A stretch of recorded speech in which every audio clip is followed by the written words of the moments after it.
Queridos amigos, gracias por acompañarnos una vez más en la entrevista clásica. En este sexto episodio tuve una gratísima conversación con uno de los directores jóvenes más importantes en la actualidad, el maestro Iván López Reynoso. Hablamos sobre sus inicios en la música, su joven pero fructífera carrera en la dirección de orquesta, su pasión por la ópera y sobre cómo se está reinventando en la situación actual. Acompáñennos. Queridos amigos, muchísimas gracias por estar aquí y muchísimas gracias a Iván López Reynoso, mi invitado de hoy. ¿Cómo estás, Iván? Muy contento de platicar contigo, mi amigo. Feliz y agradecido por este espacio. Qué bueno, qué bueno. Bueno, estábamos hablando un poquito antes de empezar formalmente la entrevista sobre, bueno, justamente cómo nos estamos reinventando, qué cosas estamos haciendo, y eso es un poco de lo que vamos a hablar, pero quiero comenzar hablando, bueno, por supuesto, de ti. Eres guanajuatense. ¿Cuál es el gentilicio? Guanajuatense es excelente, además, somos los guanajuatenses orgullosamente guanajuatenses y yo lo soy también. Perfecto. Entonces, para la gente que no conoce, Guanajuato es una ciudad capital, además del estado también de Guanajuato, que es una ciudad que yo amo, es una ciudad que, bueno, tú lo sabes porque hemos estado coincidiendo, Iván y yo nos vamos persiguiendo por las orquestas. Iván dirige una semana en Guanajuato y después voy yo, y después Iván dirige minería y voy yo, y ahí vamos. Pero Guanajuato es una ciudad que de verdad amo muchísimo. Creo que aparte de la Ciudad de México es la ciudad a la que más voy. Entonces es una ciudad que conozco bien y que me encanta, que la disfruto mucho. Para las personas que no conocen Guanajuato, bueno, es un destino obligado. ¿Tu familia es de allá o vivían allá por trabajo? ¿O cómo fue eso? ¿Son de allá?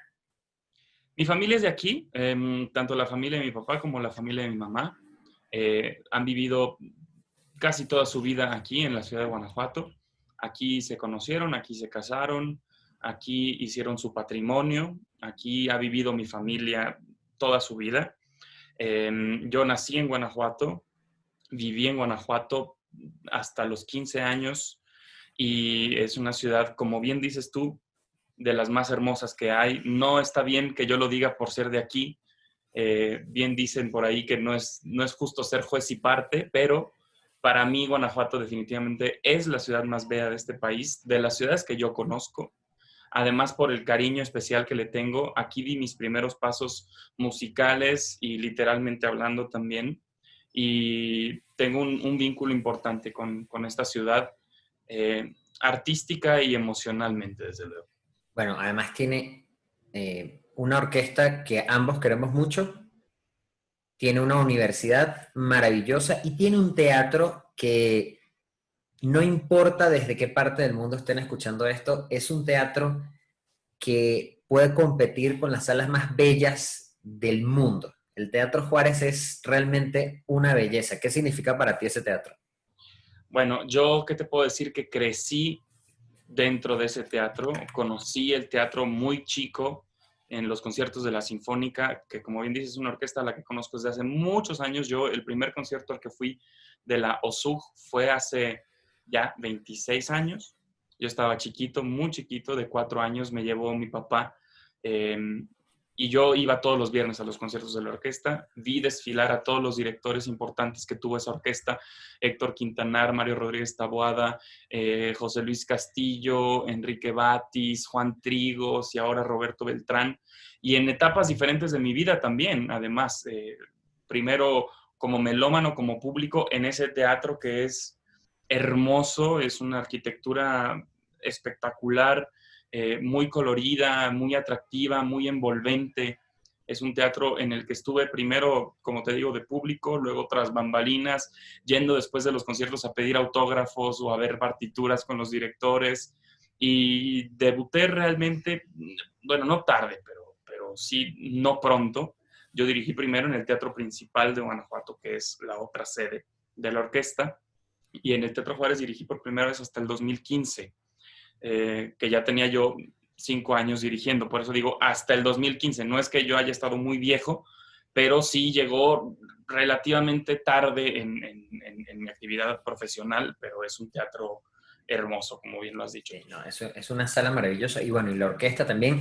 Dices, bueno, los músicos que empezamos además antes de ser músicos profesionales, y creo que durante también nos convertimos, así como decían antes, de ratones de biblioteca, en ratones de concierto, ratones de ensayo. Ibas a ensayos de la orquesta. Me dijiste de Quintanar que no tuve el placer ni de conocerlo ni de verlo, pero hice justamente con la Orquesta de Guanajuato, dirigí en el festival, un festival dedicado a Quintanar y hice una obra de Quintanar, entonces me parece un personaje particular. Pero entonces, ¿ibas a ensayos? ¿Cómo era eso? Yo iba a todo.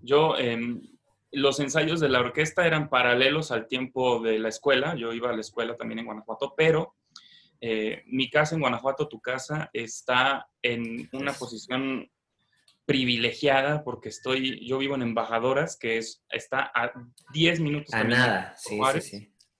y yo salía de la secundaria que está a una cuadra de mi casa, es decir, yo salía de la secundaria cuando salía temprano y me iba directo al ensayo de la orquesta. Y veía los minutos finales del ensayo. A veces cuando no iba a la escuela me escapaba a los ensayos también a ver los ensayos de la orquesta. Y así pude conocer mucho de la institución, de los músicos, de los directores, aprender viendo un ensayo. Tú sabes que para un director yo creo que lo más importante, Es empezar a que es formarse eso, viendo es ensayos. que, es que el ensayo, o sea, el director se hace en el ensayo y Así es. todo se hace en el ensayo. La gente, por supuesto que el público quiere ver el concierto, el público quiere ver el resultado final, pero nosotros, esto que digo, los ratones de ensayo y de concierto, a mí me gusta más ver el ensayo que el concierto a veces incluso.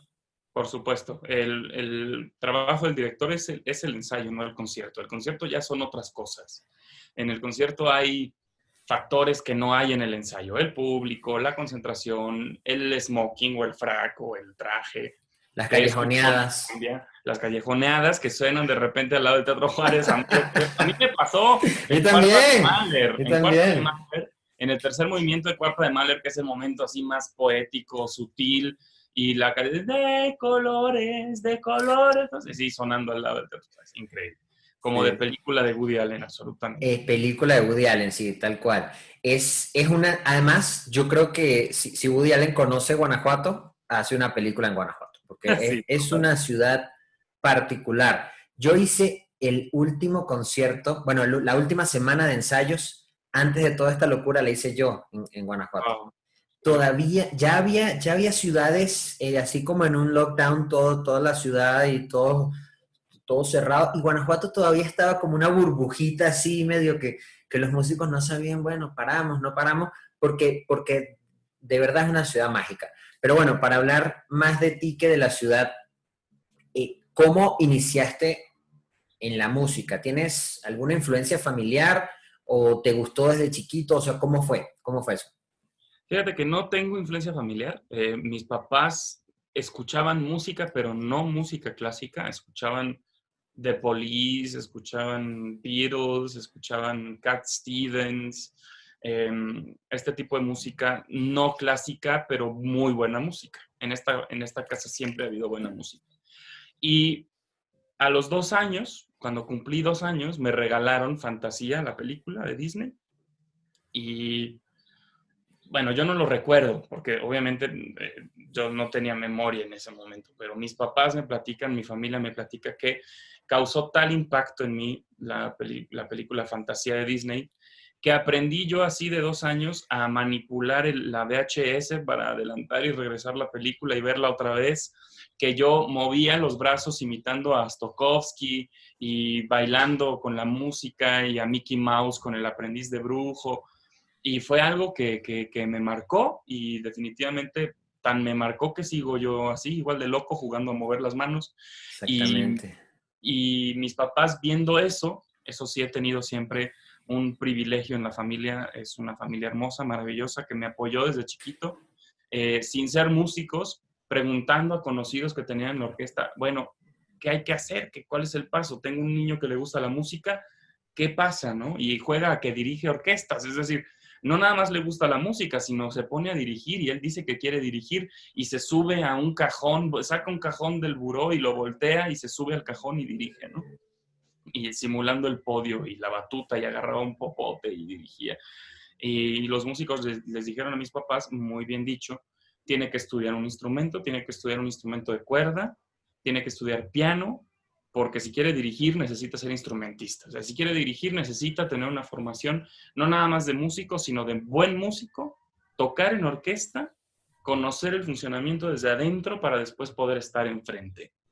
Y me pusieron a clases de violín muy chico. Con 4 años empecé a tomar clases de violín y de piano. En ese entonces no tenía piano, tenía un teclado digital electrónico. Y así empecé, mi amigo, con violín y con piano y yendo a los conciertos de la orquesta y al Cervantino, que además aquí tenemos ese privilegio. Guanajuato es una ciudad tan favorecida culturalmente en este país porque tiene la orquesta, tiene festivales de música nueva y además tiene un teatro maravilloso y un De festival jazz, se de jazz. hace, bueno, en el Cervantino se hace de todo, En el porque Cervantino se hace todo, la todo. orquesta es, digamos, de alguna manera como residente del festival, porque hacen programas, pero se presenta desde artistas latinoamericanos de música de todo tipo, hasta rock, jazz. O sea, es un festival realmente maravilloso.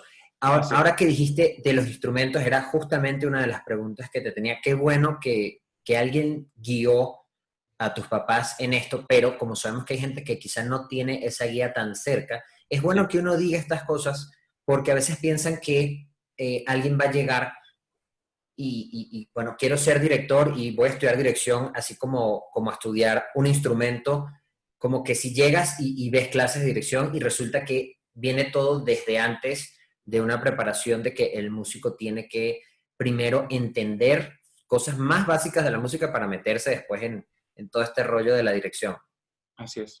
Y estudiaste violín, estudiaste piano, entonces asumo que te quedaste un poquito más con el piano, pero además después, no sé en qué momento, empezaste a estudiar canto.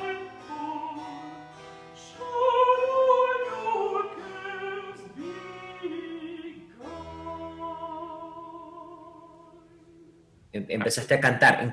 ¿Lo hiciste también en Guanajuato? Eso lo hice después, lo hice en Morelia. Mira, el violín nunca me apasionó, no fue un instrumento que yo haya disfrutado No, demasiado. no te culpo, no te culpo. Lo estudié mucho y tuve muy buenos maestros. Mi última gran maestra, Gela Dubrova, fantástica formadora de cuerdistas en este país. Estuve 4 años bajo su tutela y llegué a tocar violín a niveles buenos. O sea, no fui yo nunca un virtuoso en el violín, pero llegué a tocar balada y polonesa de Vietón, llegué a tocar Bruch, llegué a tocar Mozart para violín y orquesta, fui concertino de orquestas juveniles en Morelia, toqué mucho en orquesta y llegó un momento en el que, como bien dices, apareció el canto porque apareció la ópera, mi amigo. Y entonces con la ópera se me abrió un panorama que yo dije, esto es donde yo tengo que estar, De esto es aquí lo que soy. yo quiero hacer toda mi vida. Y entonces, por eso mismo dije, el violín me sirvió mucho, mucho, muchísimo, pero ahora el piano va a servir más, porque yo necesito como director de ópera tocar óperas al piano y hacer ensayos al piano y poder decir, trabajar con un cantante y poder decirle al cantante qué hacer y hablarle en su mismo idioma. Y por ello empecé a estudiar más piano y empecé a estudiar canto. Y en la faceta de cantante descubrí cosas que yo no sabía de mí mismo como músico. Yo no me imaginaba que tuviera ese recurso al alcance, que fuera un recurso que además disfruto tanto como es el canto. Empecé cantando como tenor, no como contratenor, porque empecé cuando tenía 17 años a estudiar canto y la voz todavía está, tú sabes, en proceso. La voz Sí. tiene una transición normal, tiene un desarrollo normal, al ser también un desarrollo físico entendible, ¿no? El crecimiento, el cambio hormonal, el desarrollo del ser humano. Y cuando ya descubrí por fin mi tesitura de tenor, descubrí también que tenía una facilidad para la voz de cabeza importante. Y fue el maestro Federico Ibarra, compositor, que me dijo, oye, tú eres contratenor, ¿eh? Y además yo tengo una ópera para ti. Yo tengo una Wow. ópera para contratenor, se llama El Pequeño Príncipe, y que quiero que tú hagas. Yo dije, bueno, si puedo, ¿por qué no? Pero al tener esa facilidad, yo dije, bueno, lo tengo que desarrollar. No es nada más tener la facilidad, sino entenderla, tener la técnica, que es una técnica muy distinta. Y, Es totalmente diferente que de hecho, o sea, de hecho diría yo que se parece más incluso el tenor al barítono que el contratenor, que es como otra cosa, o sea, realmente es, y para que la gente, porque a lo mejor nosotros estamos hablando en nuestro idioma también, pero el contratenor es el de la tesitura del tenor, bueno, de la tesitura de las voces, que llamamos voces oscuras, de las voces masculinas, el contratenor es la más aguda, o sea, es la que es la más aguda y además es la más aguda, pero es también la más rara. O sea, digamos que no es tan común tener contratenores así es. bueno, en coros o en agrupaciones. Entonces es un talento particular. Sí, es una tesitura particular porque, como bien dices, el contratenor es un poco el comodín entre las tesituras masculinas y las tesituras femeninas, porque él es un hombre cantando en un registro más de contralto, de mezzo, inclusive de soprano. Y por ende la técnica es distinta, el acercamiento a la vocalidad y al aire es diferente, y necesitaba dominar eso, y necesitaba entender eso. Encontré a un ángel guardián vocal para mí, que es el maestro Héctor Sosa, con quien he trabajado desde 2011, mi tesitura de contratenor, que me ayudó a resolverla, a encontrarla y a dominarla. Yo le debo mi tesitura a él y hemos hecho un trabajo fantástico, pedagógico y recíproco, y es un gran maestro. Y entonces el canto, ya de unos 8 años para acá, ha sido también parte muy importante, y no nada más importante, sino cotidiana de mi quehacer musical. Yo llegó un momento en el que tuve que separarlo un poco porque la dirección me estaba consumiendo mucho, y tú lo entiendes muy bien, son horas y días y semanas y meses estudiando partituras, y de repente la pila de partituras es así y tienes que resolver 7 sinfonías que vas a hacer en 2 meses, y entonces la dirección me absorbió mucho, pero cuando redescubrí el canto y reintenté cantar, lo disfruté muchísimo. Y fue en 2017, justo antes de irme a Europa. eh, y desde entonces, desde el 2017 hasta la fecha, sigo cantando de una manera cotidiana, y lo llevo muy de la mano de la faceta de director también. Tengo muchos alumnos que ven esto y que siempre me han visto en una faceta como formadora. Entonces, me gusta mucho como dar este tipo de tips para ellos y para cualquiera que pueda estar viendo esto. Tú hablaste de que fuiste concertino, fuiste instrumentista de orquesta, y esto sin duda te da una base para la dirección, para hablar con propiedad de ciertas cosas, de arcadas, de fraseos y estas cosas.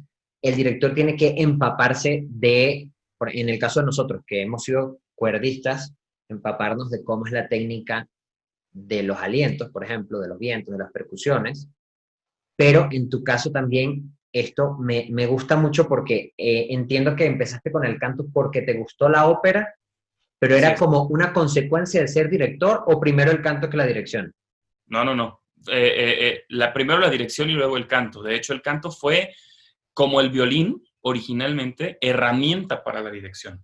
No, no una faceta que yo me imaginase en ese momento desarrollar a niveles profesionales, sino una herramienta como lo es el análisis y el solfeo y el contrapunto y la orquestación y la historia de la música, ¿eh? Pero al ver lo mucho que me daba el canto y lo mucho que me sentía cómodo en el canto, fue que lo desarrollé también de manera profesional. Pero vaya, es una herramienta, ¿no? Es una Sí. herramienta como lo fue el violín y como lo fue el piano, como lo es el piano, el canto también. Yo soy afortunado de desarrollarlo a niveles profesionales y que haya podido hacer cosas muy buenas como cantante también, pero sin perder nunca la mira de que lo mío era la dirección de orquesta. Y lo que dices formativo es muy importante porque el músico tiene que hacer para poder decir cómo hacer. Es decir, el director necesita sentir lo que es hacer música, tener la música dentro y para poder expresarla y después decir cómo hacerla, tiene que primero haberla hecho él, desde luego. Y como otro consejo, ahora que estamos de consejeros, es Sí, muy importante para el director y para el músico en general. Mira, vamos a quitar al director. Para el músico es muy importante cantar. Es muy importante tener la herramienta de la voz. sí, Mi papá era director coral, excelente director de coros. Entonces yo me formé, y mi mamá también cantante, entonces yo me formé un poquito en ese mundo y para mí era natural cantar. Me di sí. cuenta en la universidad que tenía compañeros que tocaban maravillosamente y no podían articular una entonación adecuada cantando. Y ahí yo dije, wow, esto es importante. O sea, esto que yo, en lo que yo me formé, digamos, de manera más o menos natural, es importante. Y después hablando con otros maestros, directores también, muchos me comentaban, e instrumentistas, grandes instrumentistas, que en algún momento de su vida vieron una clase de canto, en algún momento de su vida tuvieron esta herramienta para, para hacer crecer también su musicalidad y su formación como músicos. Entonces, ¿a qué edad? Bueno, empezaste el violín y el piano chiquito y siempre tuviste atracción por la dirección, pero ¿a qué edad empiezas la dirección y dónde? Mira, es muy cierto todo lo que dices. Voy a retomar un poco lo que comentaste antes de tu pregunta y decirte que tú sabes muy bien eh, que todo está conectado, amigo. Es decir, el violinista tiene que pensar como cantante, como oboísta, el oboísta tiene que pensar como violinista, el cantante tiene que pensar como clarinetista y todo se conecta porque todos son referencias a otras personas. Todo en la música que te ayude a entender los demás te va a ayudar también a entender lo tuyo propio. Y de esta manera se relaciona todo de una manera mucho más estrecha de lo que muchas veces nos imaginamos. Entonces, tienes razón en ese sentido. El canto además conecta todo porque el canto es el único instrumento que no se ve. O sea, tú no tienes la voz, tú no tienes las cuerdas aquí. Tú no sabes lo que estás haciendo con tus cuerdas. El chelista tiene el chelo enfrente, el pianista tiene el piano enfrente. Son instrumentos externos. El canto está dentro de ti. Y eso es una ventaja y una desventaja, pero es ventaja porque todos son sensaciones y todos son metáforas y todos son imágenes. Entonces, como cantante tienes que pensar, conecta como si estuvieras haciendo todo en un arco, por ejemplo, o como si estuviera el clarinete haciéndolo todo de un fiato, o todas esas imágenes ayudan mucho, ¿no? Y regresando a tu pregunta de la dirección de orquesta, eh, yo empecé a estudiar dirección ya en Morelia. Yo estudié en el Conservatorio de las Rosas primero el bachillerato en violín. El Conservatorio de las Rosas tiene el privilegio de ser una institución que te da el tronco común de bachillerato, es decir, álgebra, matemáticas, biología, ciencias humanas, además de darte también la música. Y es un bachillerato encaminado a la formación musical. Es decir, no te dan materias que no vas a utilizar tú después en tu vida musical. Te dan las materias importantes para que tengas el tronco común formativo, pero te dan armonía, solfeo, análisis, instrumento, conjuntos corales, orquesta. Es una escuela, bueno, era una escuela en ese momento, no sé cómo esté ahora, pero hace 15 años una escuela fantástica, con grandes pedagogos, con grandes maestros, con grandes alumnos también. Hubo una generación fantástica en Las Rosas. Y ahí empecé a estudiar dirección con el maestro Jorge Medina, primero dirección coral, y esa dirección coral me sirvió muchísimo también, porque hay mucho de la dirección coral en la dirección de orquesta. Hay menos en la dirección de orquesta, en la dirección coral, Sí, pero sí dirigir voces te ayuda mucho para dirigir orquesta, porque tienes que buscar una homogeneidad en el sonido, una transparencia en las secciones, un color específico. Es fácil, es más fácil que al director de orquesta le sirva la dirección coral que al director coral le sirva la dirección de orquesta. totalmente. Y vemos, con todo respeto de colegas y amigos, pero vemos, se nota cuando un director hace ópera o cantatas o oratorios, lo que sea, se nota cuando no maneja el instrumento del coro, o sea, cuando no maneja el instrumento vocal y la masa coral, es importantísimo. Y cuando es al revés, sí se nota mucho, porque hay una cosa que a mí me parece particular. En el caso de mi papá era un poquito enemigo de los coros profesionales, a pesar de que al final digamos, de su carrera en Venezuela, tuvo mucho contacto con un gran coro que es la Coral Nacional Juvenil Simón Bolívar, que es un coro profesional, pero mi papá se dedicó siempre a dirigir corales amateur. Entonces yo me formé en eso y yo veía y yo pensaba, y lo relaciono un poquito con las orquestas juveniles, que si tú logras que 30 amateurs suenen como profesionales, si tú logras que 120 alumnos de una orquesta juvenil suenen como profesionales, ya tienes un caminito más o menos bien andado para cuando te toque afrontar realmente la orquesta profesional. Así es, totalmente de acuerdo. Y en ese camino, a mí la dirección coral me ayudó muchísimo. Y trabajar con voces desde muy pronto en el conservatorio me ayudó en la dirección orquestal como no tienes una idea. Y yo, al principio en dirección orquestal fue un poco también autodidacta. Tú sabes que el director de orquesta se hace dirigiendo. Es decir, tú puedes tener la técnica y la teoría y las bases y la formación, pero hasta que no te paras en el podio enfrente de los músicos, no eres director. O sea, el director fuera de la orquesta no es director. Somos un loco moviendo las manos en un cuarto. En un cuarto, en el Por lo, espejo y a lo mejor... por lo menos el violín suena y el piano suena, pero nosotros estamos ahí y Claro, pensando y leyendo cosas claro. ¿Y cuántas veces no te ha pasado que tú estudias algo y preparas algo y en la realidad es otra cosa? Porque te enfrentas con N elementos que pueden fluctuar y variar y bueno, es todo un caso, ¿no? Pero el director se hace dirigiendo. Y entonces yo en Morelia, de 16 años, le dije a mis compañeros de salón, oigan, vamos a armar una camerata porque yo quiero dirigir.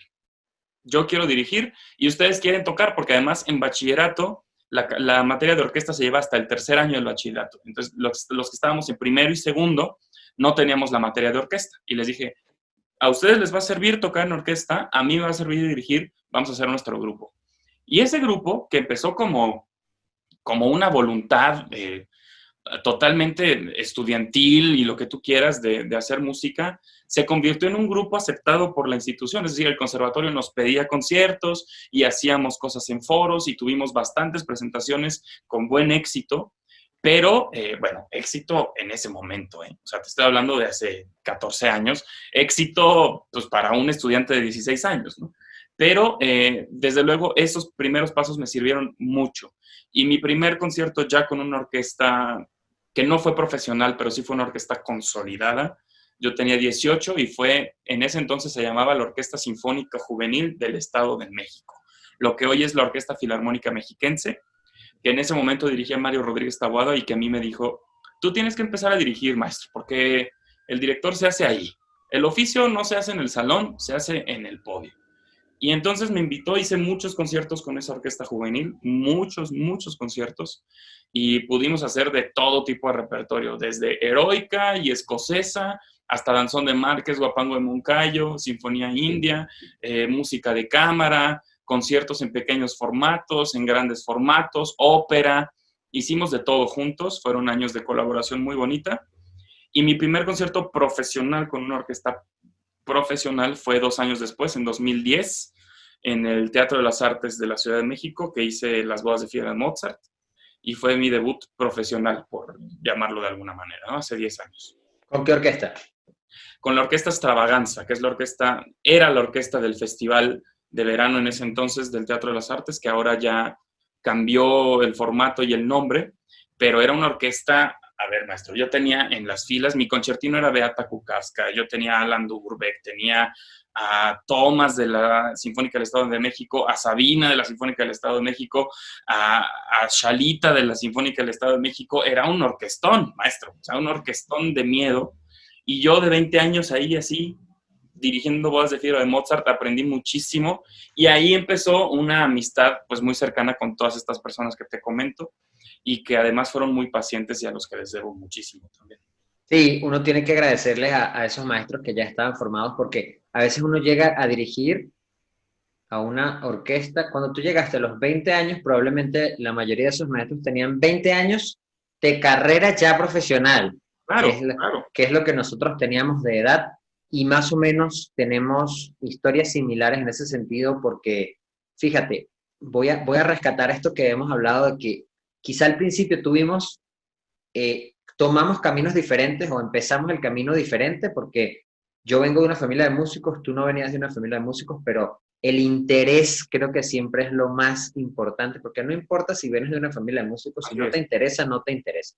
Pero al final, como que el interés, la dedicación, la disciplina te van llevando como al mismo camino, y en ese sentido tenemos de alguna manera historias más o menos parecidas en ese sentido de que justamente antes hablábamos, antes de la entrevista, estábamos hablando de que a veces nosotros, directores de 30 años de edad, decimos que tenemos 10 años de carrera y a veces no nos creen, Claro. porque empezamos muy chiquitos.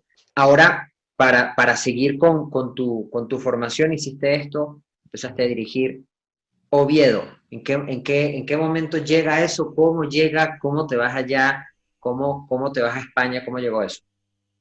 Mira, Oviedo es una de las más grandes fortunas que he tenido en mi carrera porque es una de esas relaciones, tú entenderás muy bien a lo que me refiero, que nacen bien. Es decir, hay orquestas con las que hay un clic inmediato. Hay otras con las que no lo hay y nunca lo habrá, pero hay orquestas con las que hay un feeling que es muy, muy auténtico, muy espontáneo, y así pasó en Oviedo. Oviedo llega en 2015, la primera invitación. Yo tenía ya 5 años dirigiendo de manera profesional, ya había hecho mi debut en Europa en 2014 y en 2015 había ya también dirigido en España. Y con estas cosas se va uno abriendo camino, tú lo sabes, y van escuchando de ti, de tu trabajo, y me invitan a hacer un concierto en la temporada de verano de la Oviedo Filarmonía, que son conciertos muy interesantes. Nosotros hicimos un programa dancístico, hicimos danzas eslavas de Dvorak, danzas húngaras de Brahms, danzas de Galanta, hicimos, ¿qué más? Las danzas rumanas de Bartók, puras danzas. Y fue un programa bonito, lindo, porque además es música que se disfruta muchísimo, no hay estrés de hacer una gran sinfonía muy complicada. Esto tiene su complejidad, pero es más a través del disfrute que del estrés, ¿no? Y te digo que hubo un clic inmediato. Todavía en ese momento estaba Marzio Conti como su director titular y, y hubo una relación preciosa. Desde ese momento inició una relación muy bonita. Fui invitado de nuevo en 2016, fui invitado de nuevo en 2017. Ya en 2016 estaban en la transición de buscar un nuevo relevo para las batutas y en 2017 llega el ofrecimiento de ser director principal invitado de la orquesta, después de haber colaborado ya en 3 o 4 ocasiones con ellos, y me nombra director principal invitado en 2018. Es un privilegio porque te digo que es una de las relaciones artísticas más bonitas que tengo. Es una orquesta generosa, es una orquesta noble, es una orquesta excelente y es una orquesta que ha grabado discos, que tiene proyección internacional, que es la orquesta residente del Festival de Zarzuela, de la temporada de ópera, de la temporada de conciertos del auditorio, es decir, es una orquesta versátil. Y eso tú lo sabes bien también, no es fácil encontrar una orquesta Ah, versátil sí. que haga el repertorio sinfónico, que haga ópera, que haga danza, que haga música contemporánea, que haga música de cine. Y en ese sentido, privilegiado de que esta relación haya comenzado. Son 5 años de conocernos, pero 2 años de trabajar como su director principal invitado y con planes, desde luego, de seguirlo haciendo, porque es una ciudad, además, hermosa, se come increíble. Uno llega a Oviedo pesando 20 kilos menos de los que pesa cuando se va, y es una ciudad con gente maravillosa, con la que tengo una relación muy bonita, desde luego. Tienes que olvidarte de la economía del gesto y del gesto pequeño, y tienes que dirigir mucho para bajar todo lo que uno se come en España. Absolutamente, sí, totalmente. Y otra cosa que, bueno, quizá la gente, no quiero decir obviedades en la entrevista, sino justamente hablar de cosas que a lo mejor la gente no sepa, pero es inevitable hablar, por supuesto, de la OFUNAM. Es inevitable hablar de la Orquesta Filarmónica de la UNAM, porque desde hace, ¿qué? Un año, año y medio, Un año estás de director asistente. asociado. Fui director Asociado, disculpa. asistente. Ah, Sí, cierto, fuiste director asistente antes exacto. de este periodo y ahora estás como director asociado. Sí, es una relación como te digo, la de Ofunam muy larga, son ya 8 años de conocernos y yo en la Ofunam recorrí todo lo recorrible, ¿no? Con Ofunam toqué, con Ofunam canté, con Ofunam participé en el coro, con Ofunam fui becario en dirección de orquesta, antes de cualquier otra cosa, fui becario en dirección de orquesta, me dieron una beca para ir a los ensayos y aprender. Luego fui director asistente de la UFUNAM. Luego fui director huésped cotidiano en muchas ocasiones y ahora soy director asociado y es también una relación que me honra, pero como puedes ver, esa es una relación más larga, Es más con extensa más y pasos. recorriste todo el caminito como para llegar a esto también. Exacto, exacto. Es una relación de muchos años. Nos conocemos muy bien y para mal. Es decir, la UFUNAM y yo conocemos, ellos me conocen a mí a la perfección y yo los conozco a ellos a la perfección. Sé cuáles son sus más grandes virtudes, sé cuáles son los puntos más delicados a trabajar, sé cuál es el repertorio que les va mejor, sé cómo ha desarrollado su personalidad musical el grupo en los últimos años, que la UFUNAM ha dado un brinco brutal de unos años para acá. Es una agrupación que se ha consolidado muchísimo, gracias a batutas importantes que han tenido, gracias a una proyección de la Dirección General de Música muy clara de hacer crecer el proyecto también, de darle a la UFUNAM lo que pocas orquestas nacionales pueden dar, que ha sido ya 2 giras internacionales, una gira nacional, grabación de discos, plataforma digital de streaming de excelencia, y la UFUNAM en ese sentido es una orquesta privilegiada, desde luego, ¿no? Y es una orquesta en la que se puede trabajar muy bien y planear muy bien, y una orquesta también, te debo decir, muy versátil, con la que se puede hacer siglo XX, con la que se puede hacer romántico, con la que se puede hacer ópera. Es una orquesta que me ha tenido mucha paciencia, una orquesta a la que yo particularmente le agradezco mucho en mi formación. Tú sabes que siempre hay grupos con los que uno tiene una relación especial y una relación por siempre, y así es la UFUNAM para mí.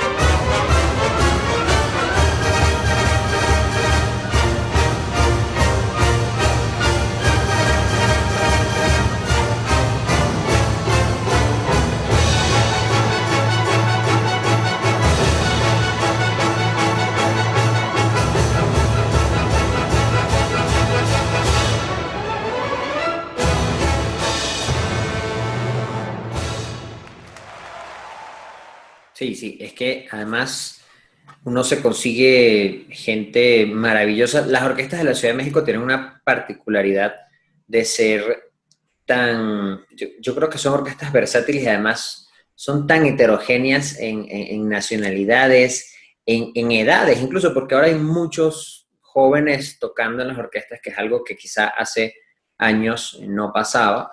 Las orquestas están abriendo audiciones y bueno, realmente para que la gente lo sepa, lo he repetido, lo dije antes en otra entrevista, la Ciudad de México tiene, y en general México como país, tiene una oferta cultural y de orquestas que es maravillosa y por eso yo estoy aquí y por eso hay muchos músicos que están acá.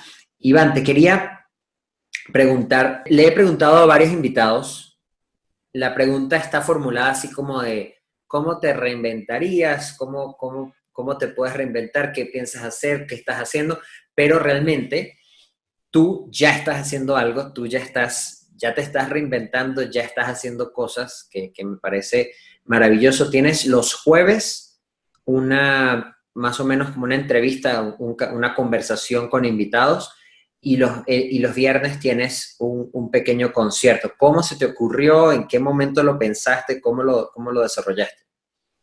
Pues mira, querido amigo, como tú lo sabes muy bien, son épocas para no estarse en paz. Yo creo que son tiempos, a pesar de que tenemos que estar confinados, tenemos que estar más creativos que nunca, porque tenemos una responsabilidad con nuestra profesión.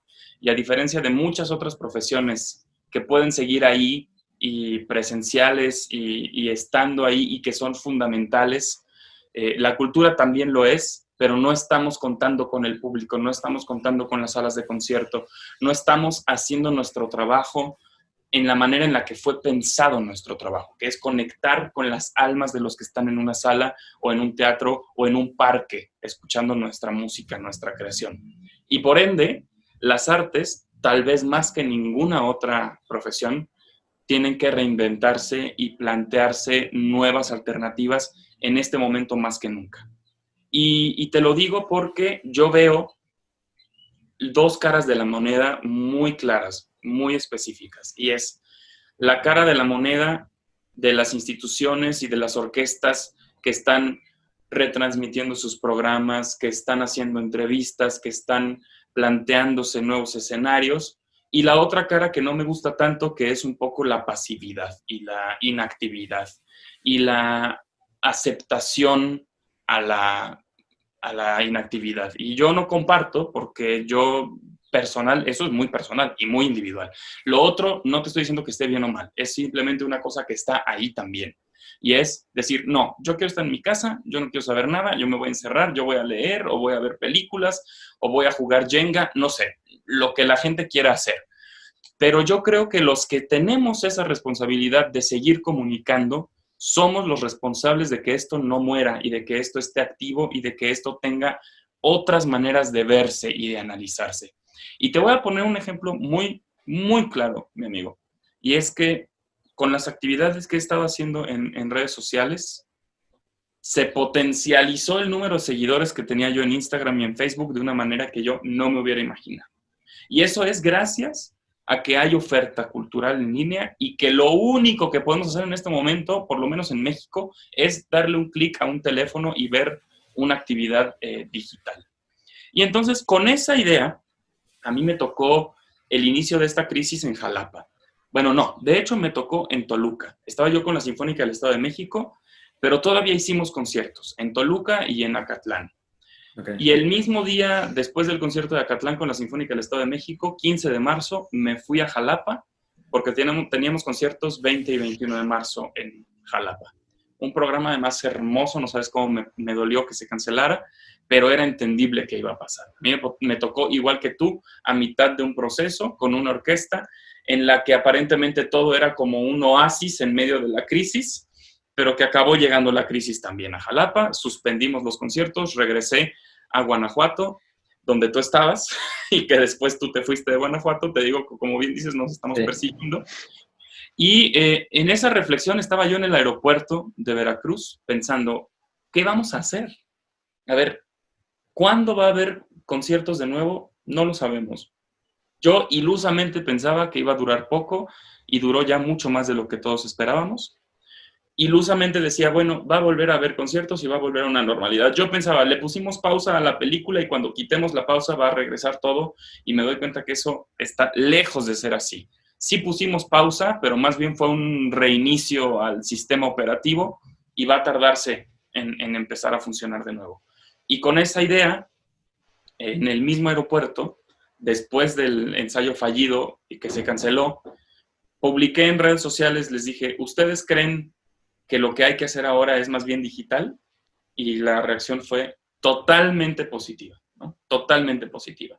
Y entonces la semana siguiente empecé en viernes a las 5 de la tarde, viernes 27 de marzo, me acuerdo muy bien, mi primer concierto en línea para Instagram y Facebook, donde yo canté y me acompañé al piano. Bueno, querido amigo, no te puedo explicar lo que fue en términos de la reacción que generó en la gente y en las redes sociales este evento. Y en ese momento me di cuenta de que no podía ser algo esporádico, que tenía que ser algo cotidiano y que además tenía que ser algo variado, como lo son los conciertos o como lo es la agenda cultural presencial.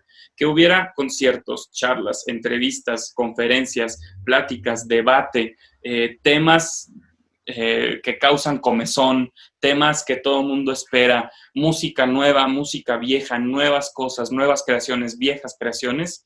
Y en ese sentido, cada viernes hay una dinámica diferente en mis redes sociales.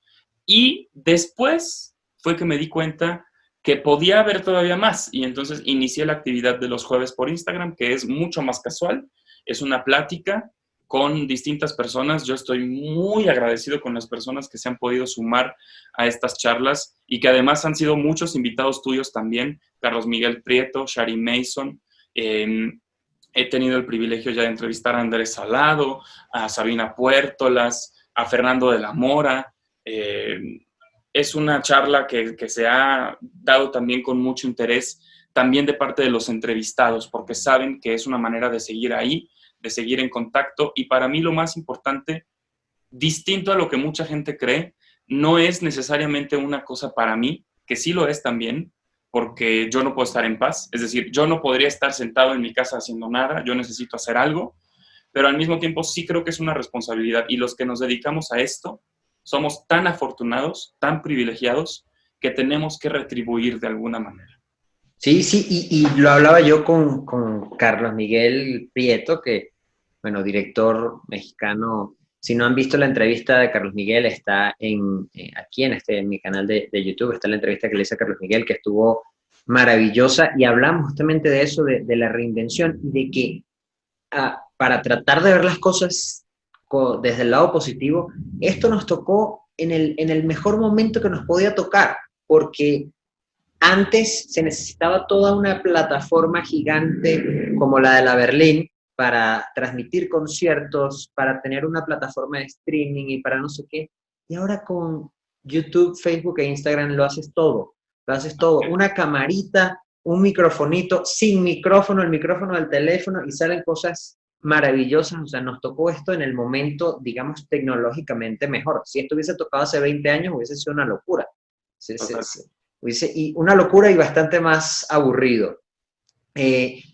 Para finalizar, siempre tenemos aquí en el programa una sección de preguntas, la sección favorita, preguntas de tus gustos, de tus cosas favoritas. Entonces es pregunta rápida, respuesta rápida. Venga. Vamos. Género favorito en la música académica. Ópera. Ópera. Periodo favorito. Romanticismo. Compositor. El que estoy dirigiendo en ese momento. Obra favorita.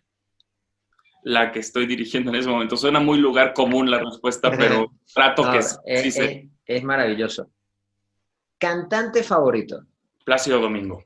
Instrumentista favorito de cualquier instrumento. Wow. Buena, esa es buena pregunta. Y difícil pregunta. Daniel Barenboim. Barenboim. Director favorito. Claudia Ball. Género fuera de tu área. Jazz. Destino favorito fuera de México. España. Sala favorita fuera de México. El Auditorio Príncipe Felipe de Oviedo. Comida internacional favorita. Pasta. Pasta. Pensé que ibas a decir española, pero pasta está muy bien. Pasta. Soy crazy de la comida italiana. Destino favorito en tu país. Mi casa. Y Guanajuato, además. Comida favorita en tu país. Tacos. Tacos de lo que sea. Taco, lo que sea en una tortilla es bueno, maestro. Que es igual que la arepa. Nosotros a la arepa, cualquier cosa que haya en la nevera es buena para meterla dentro de una arepa o de un taco. Claro. Sala favorita en tu país. Sala Nezahualcóyotl.